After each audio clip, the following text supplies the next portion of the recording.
Le 5 novembre 1943 paraissait dans le toujours excellent Je suis partout la critique de François Vineuil du film Adémaï, bandit d'honneur, sous le titre Pour mon plaisir, texte intégral. Aucun film nouveau cette semaine. J'ai donc pu retrouver l'état d'âme d'un spectateur payant qui consulte les placards de cinéma et ne se règle que sur son seul plaisir. J'ai choisi sans hésiter le nouvel Adémaï. Avec Adémaï, on est toujours sûr d'en avoir pour son argent.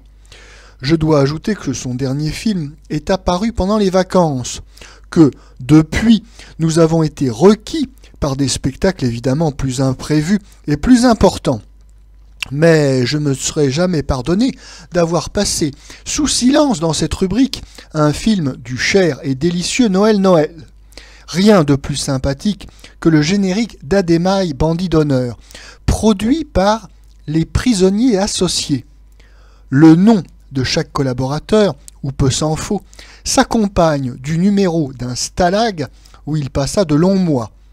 Les décors ont été dessinés dans un off-lag. Le scénario, dû à l'ancien prisonnier Paul Colline, vieil ami de Noël, est charmant. Il n'a qu'un tort, celui d'être un peu mince pour le cinéma. Il ferait le plus amusant sketch de music-hall. L'écran réclame un peu plus de développement et de détails. C'est le défaut de la plupart des travaux français dans ce genre. L'auteur est doué, mais nonchalant. Il compte un peu trop aussi sur sa vedette. On doit avouer que c'est un sentiment assez compréhensible quand on a Noël dans son affaire. Comme il remplit bien l'écran à lui tout seul. Voyez sa première scène, la traversée de Marseille en Corse, le mal de mer. Elle ne comporte aucune action, mais un acteur comique est là. Sa présence suffit à nous enchanter. L'un des charmes d'Adémaï, c'est sa vérité.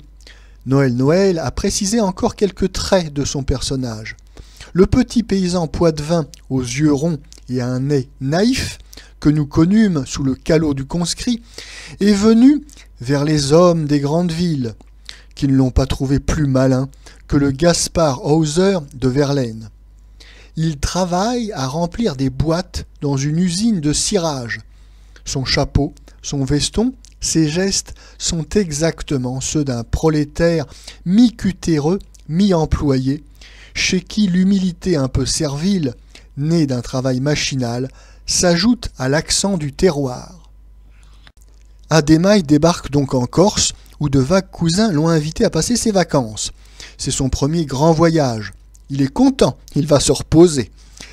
Mais une effroyable vendetta vient de ravager le bourg. On accueille fiévreusement Adémaï.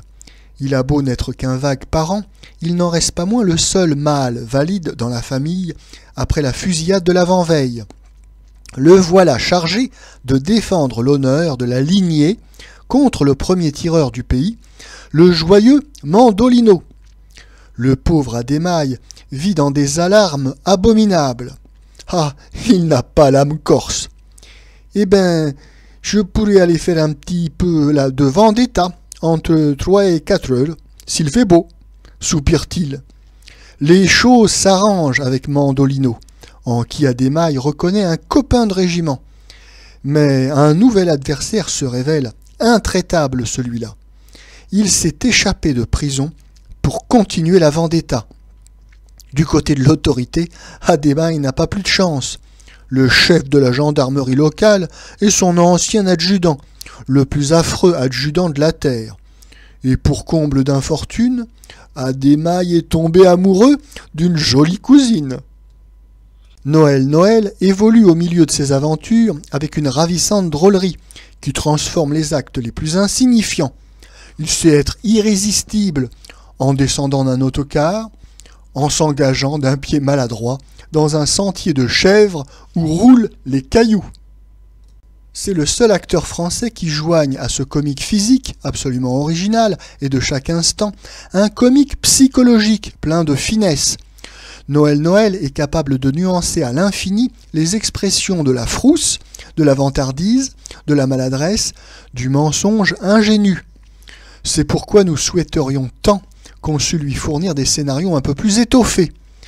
Lorsque l'histoire traîne, Noël, sans doute peut improviser, avec une inénarrable cocasserie. Mais dans Adéma et Bandit d'honneur, ses partenaires, Guillaume de Saxe, la très jolie Gaby Andreu, l'excellent Rignaud, le sympathique Georges Gray, l'entourent et s'amusent de ses inventions comme des spectateurs plutôt qu'ils ne l'aident. La mise en scène est trop neutre, elle ne participe pas, elle non plus, à la farce. Encore une fois, il s'agit de lacunes fréquentes dans le cinéma français. Le scénario n'a pas été suffisamment travaillé avant le tournage. Les gags sont trop espacés. L'ensemble apparaît un peu trop délayé. Noël nous le fait oublier sans peine.